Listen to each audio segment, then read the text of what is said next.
When I research my wife's and my ancestry, I sometimes make a subtle mistake, forgetting the differences of culture. I've seen major cultural changes in my own lifetime, whether it's social media's major impact on the truth, the internet's change in how we consume news media, and the decreasing freedom that children have to explore the world without their parents right at their side. Human culture changes dramatically and in very little time. I know I have a tendency to assume that my ancestors' cultures weren't that different from mine, and that can result in jumping to conclusions and making mistakes. Let me give you a few examples just to highlight how crazy past cultural practices were.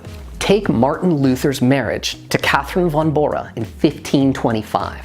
The custom among ethnic Germans was that the marriage was consummated before the wedding. The marriage and the wedding were in fact two distinct events, and the wedding at the church couldn't take place if the marriage hadn't been consummated. That's not the weird part though. There had to be a witness to the consummation.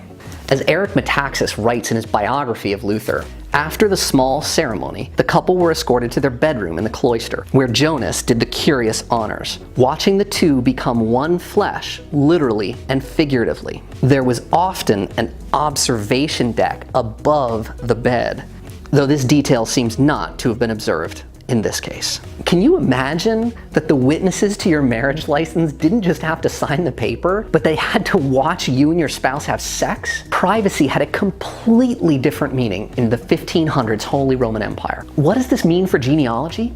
Because culture varied dramatically, the message here is to immerse yourself in the history of your ancestors, especially when things don't make sense. You can probably find a book about the daily lives of normal people for any period and country. If you look carefully, you may even find one with genealogists as the intended audience, rather than academics.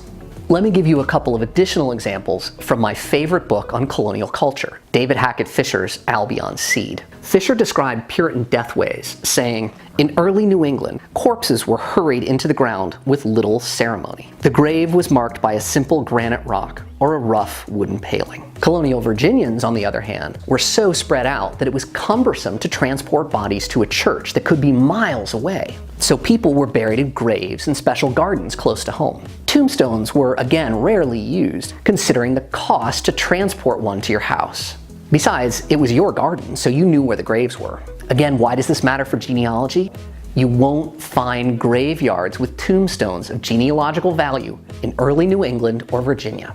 And if you see records for these, be skeptical. I hope you enjoyed this 5-minute genealogy video.